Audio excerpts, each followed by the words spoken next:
نحمده ونصلي على رسوله الكريم اما بعد فاعوذ بالله من الشيطان الرجيم بسم الله الرحمن الرحيم سبح لله ما في السماوات والارض وهو العزيز الحكيم صدق اللہ العظیم۔ میں عرض کر چکا ہوں کہ 10 مدنی صورتوں کے اس گلدستے میں 5 صورتیں وہ ہیں جو تسبیح کے ذکر سے شروع ہوتی ہیں۔ ان میں بھی ایک عجیب حسن ہے۔ ابھی جو سورہ حدید ہم شروع کر رہے ہیں اس میں فرمایا سبح للہ ما فی السماوات والارض، دوبارہ وما فی الارض نہیں کہا، ابھی یہاں مختصر ہے۔ پھر 2 صورتوں میں جن میں سے سورہ حشر اور سورہ صف سبح للہ ما فی السماوات وما فی الارض۔ اب یہ 5 مسبحات میں سے اب دیکھیے اس پہلے کے وزن پر یسبح لہ ما فی السماوات والارض، یہ سورہ حشر کے آخر میں آتا ہے مضارع، اور 2 صورتوں میں مضارع جو ہے سورہ جمعہ اور سورہ تغابن یسبح للہ ما فی السماوات وما فی الارض۔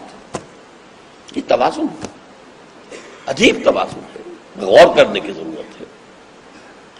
اچھا، اس کے ضمن میں آپ سے اگرچہ تسبیح کے بارے میں باتیں عرض کر چکا ہوں، کیونکہ یہ ہم نے سورہ جمعہ پڑھی ہے، سورہ تغابن پڑھی ہے، سورہ صف پڑھی ہے، لیکن آج پھر میں چاہتا ہوں ذہن میں تازہ کر لیں۔ دیکھیے اللہ تعالی کی معرفت جو دین کی روح ہے، جان ہے،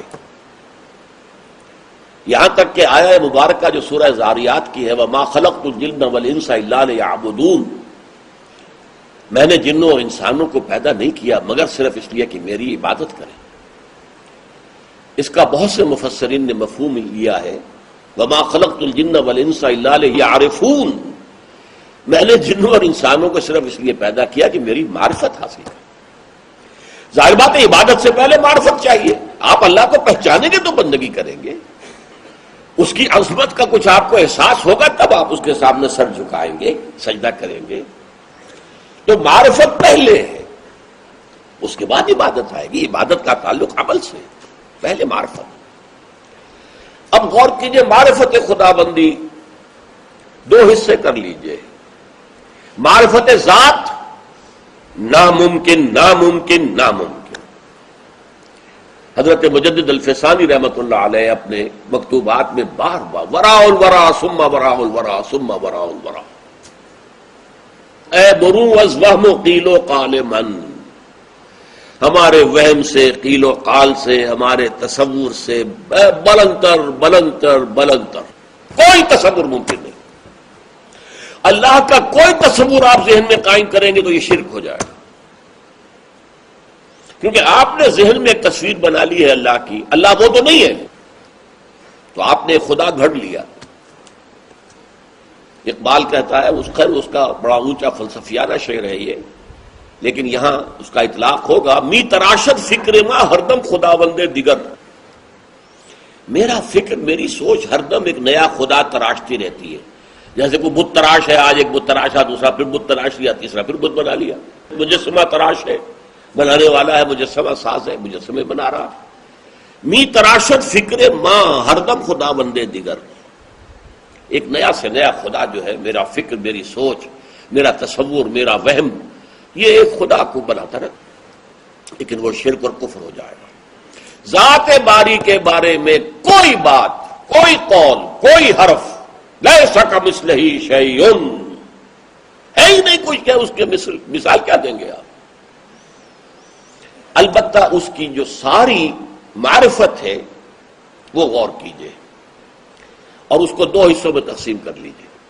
پہلے میں نے کہا معرفت ذات وہ ہمارے آؤٹ آف باؤنڈس، ہمارے دائرہ کار سے، ہمارے فہم سے، ادراک سے باہر ہے، وراء الورا ثم وراء الورا ثم وراء الورا۔ اب یہ ہے کہ صفاتی معرفت کے بھی 2 طریقے ہیں۔ ایک تو یہ تصور کہ وہ ہستی ہر عیب، ہر ضعف، ہر احتیاج، ہر تقصیر، ہر کوتاہی سے پاک ہے، اعلیٰ ہے، عرفہ ہے، منزہ ہے۔ یہ ہے منفی تصور. منفی تصور، نہ اس میں کوئی عیب ہے، نہ اس میں کوئی کمی ہے، نہ اس میں کوئی کمزوری ہے، نہ اس میں کوئی احتیاج ہے، نہ اسے کوئی ضرورت ہے. ہر شے کی نفی، کوئی ضعف نہیں، کوئی کمی نہیں، کوئی تقصیر نہیں، کوئی کوتاہی نہیں، کوئی احتیاج نہیں، کوئی ضعف نہیں. اس کا نام ہے تسبیح، پاک قرار دینا. ہر کمزوری سے، ہر عیب سے، ہر تقصیر سے، ہر ضعف سے، ہر احتیاج سے پاک ہے، اعلیٰ ہے، عرفہ ہے، منزہ ہے. اور مثبت پہلو کیا ہوگا؟ ہر خیر جس کا ہم تصور کر سکیں، ہر خوبی جس کا ہم تصور کر سکیں، وہ اس کی ذات میں موجود ہے بتمام و کمال. علم ایک خوبی ہے، وہ بکل شیء علیم، وہ ہر چیز کا علم رکھتا ہے. قدرت، طاقت، وہ علی کل شیء قدیر. حیات، الحی، زندہ، از خود زندہ. کسی اور کے زندہ رکھے ہوئے زندہ نہیں ہے، خود زندہ ہے. اب یہ ہے، اس کو کہتے ہیں، ایک ہے منفی تسبیح، ایک ہے مثبت تحمید. تحمید، حمد کیا ہے؟ کہ اللہ میں ساری خوبیاں، سارے کمالات جس کا بھی تصور کیا جا سکتا ہو، ہر خوبی، ہر کمال بتمام و کمال موجود ہے. اسی کو حدیث میں کہا گیا ہے التسبیح نصف المیزان.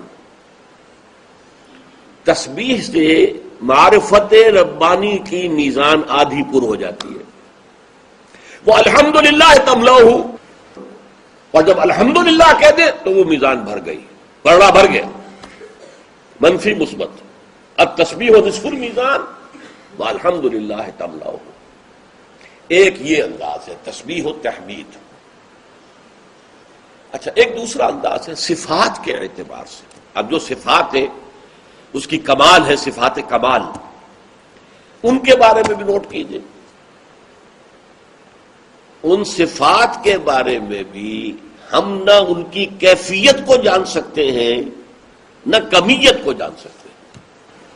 یہ الفاظ ذرا مشکل ہو گئے. کمیت کسے کہتے ہیں؟ Quantity, quality and quantity. Quality کیفیت، کوانٹٹی کمیت. نہیں جان سکتے. اللہ قدیر ہے، کتنا قدیر ہے ہم جان سکتے ہیں؟ ہمارے ذہن میں قدرت کا کتنا تصور آئے گا؟ یہ ہمارے دماغ کی جو ہے ترازو، یہ سونے چاندی کو تولنے کے لیے ماشے تولے تول سکتی ہے، یہ ٹنوں وزن تو نہیں تول سکتی. اللہ علیم ہے، کتنا علیم ہے؟ Can we imagine? کتنا علیم ہے؟ اگر ہم امیجن کر سکیں تو اس کا مطلب ہے ہم نے اللہ کے علم کا احاطہ کر لیا. معاذ اللہ. کتنے کا تو تب بات ہوگی نا جب کہ آپ نے اس کے علم کا احاطہ کر لیا. اتنا ہے. اسی طریقے سے مثلا اللہ بصیر ہے، دیکھتا ہے. کیسے دیکھتا ہے؟ کیا اس کی آنکھیں ہیں؟ کیا اسے دیکھنے کے لیے روشنی کی ضرورت ہے؟ ہم تو آنکھوں سے دیکھتے ہیں، پھر ہمیں تو روشنی چاہیے ورنہ کچھ نہیں دیکھ سکتے. معاذ اللہ ثم معاذ اللہ. وہ کیسے دیکھتا ہے ہم نہیں جانتے. وہ کیسے سنتا ہے؟ بکل شیء بصیر، بکل شیء سمیع، ہر شے کا سننے والا، ہر شے کا دیکھنے والا. سمیع البصیر، سمیع البصیر، السمیع البصیر. کیسے دیکھتا ہے؟ We don't know. کیسے سنتا ہے؟ We don't know. کتنا علم رکھتا ہے؟ We don't know. کتنی قدرت ہے؟ We can't imagine. یہ ہے ہماری محدودیتیں. اللہ کا کوئی تصور قائم کرنا ہمارے لیے ممکن نہیں. البتہ اقبال نے ایک بات کہی ہے، بہت خوبصورتی کے ساتھ کہی ہے. یہ انگریزی کے دو الفاظ ذرا سمجھنے ہوں گے. This universe is a concept, God is percept. Perception میں اور کانسیپشن میں کیا فرق ہے؟ کنسیپشن ہے کسی چیز کا تصور کر لینا پورا، وہ تو احاطہ ہوگا تب ہوگا نا، کوئی آپ تصور قائم کر سکیں. تو یہ یونیورس تو جو ہے وہ کانسیپٹ ہے، اللہ کی ذات کانسیپٹ نہیں ہو سکتی، پرسیپٹ ہے.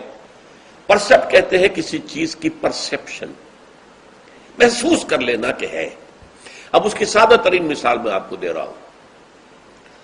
دیکھیے، ایک دیدہ بینا والا انسان ہے، اس کی بینائی صحیح ہے، ایک اندھا ہے بیچارہ. وہ دونوں ایک قلعے کی دیوار کے سامنے کھڑے ہیں، فصیل کے سامنے. وہ جو دیکھنے والا ہے اس کو اندازہ ہے یہ فصیل کتنی اونچی ہے، کس رنگ کی ہے، کیسی ہے. وہ ایک کانسیپٹ قائم کر سکتا ہے اس لیے کہ وہ دیکھ رہا. لیکن اندھا کیا کرے گا؟ صرف جا کر ٹٹول کر کے ہے دیوار ہے بس. کتنی اونچی ہے، کیسی ہے، کس رنگ کی ہے، یہ پرسپشن ہے، percept. We can feel within our hearts the existence of God. جیسے کہ ایک اندھا دیوار کو ہاتھ لگا کر کہتا ہاں دیوار ہے، دیوار ہے، دیوار ہے. اسی طرح ہم دل میں اللہ کی وجود کو محسوس کر سکتے ہیں، پرسیو کر سکتے ہیں، کنسیو نہیں کر سکتے، اس کا پورا تصور ہم قائم نہیں کر سکتے. یہ ہے معرفت باری تعالیٰ کے ضمن میں چند باتیں جو میں نے چاہا کہ ایک ترتیب کے ساتھ سامنے آ جائے. اب دیکھیے، جو میں نے کہا تھا، پہلی بات معرفت ذات خارج از بحث. ذرا بھی بات کرو گے تو کہیں نہ کہ کفر اور شرک میں مبتلا ہو جاؤ گے. حضرت ابوبکر صدیق نے ایک مرتبہ فرمایا، بڑا پیارا، العجز عن درک الذات ادراک. اللہ تعالی کی ذات کے ادراک سے عاجز ہو جانا ہی ادراک ہے. جب انسان یہ سمجھ لیتا ہے معلومم شد کہ ہیچ معلوم نہ شد، مجھے خوب معلوم ہو گیا ہے کہ مجھے تو کچھ بھی معلوم نہیں. ایک آدمی فزکس کی ہائٹس کے اوپر پہنچا ہوا ہے اور یہ جو اسپیس ہے اس کی، لیکن آج بھی وہ سمجھتا ہے مجھے کچھ پتہ نہیں ہے یہ کائنات کتنی لمبی چوڑی ہے، کہاں شروع ہوتی ہے کہاں ختم ہوتی. معلومم شد کہ ہیچ معلوم نہ شد، یہی پتہ نہیں اس کا خواہش کیا ہے، کچھ پتہ. یہ علم کا کمال ہے. اسی طرح معرفت خداوندی کا کمال کیا ہے؟ ذات باری تعالیٰ کا. العجز عن درک الذات، ذات کے ادراک سے عاجز جب آدمی آ جاتا ہے، ادراکو، یہی ادراک ہے.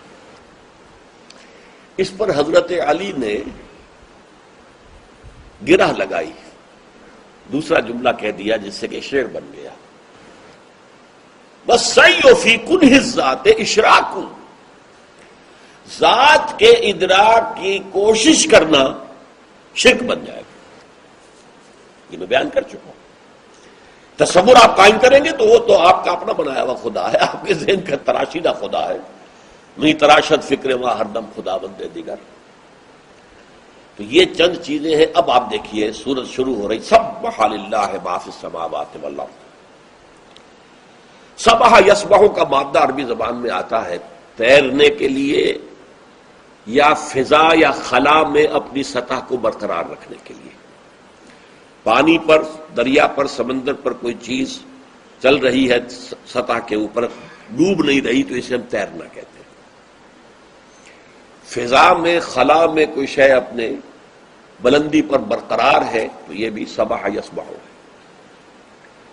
سبح یسبح خود تیرنا یا خود اپنی سطح کو برقرار رکھنا.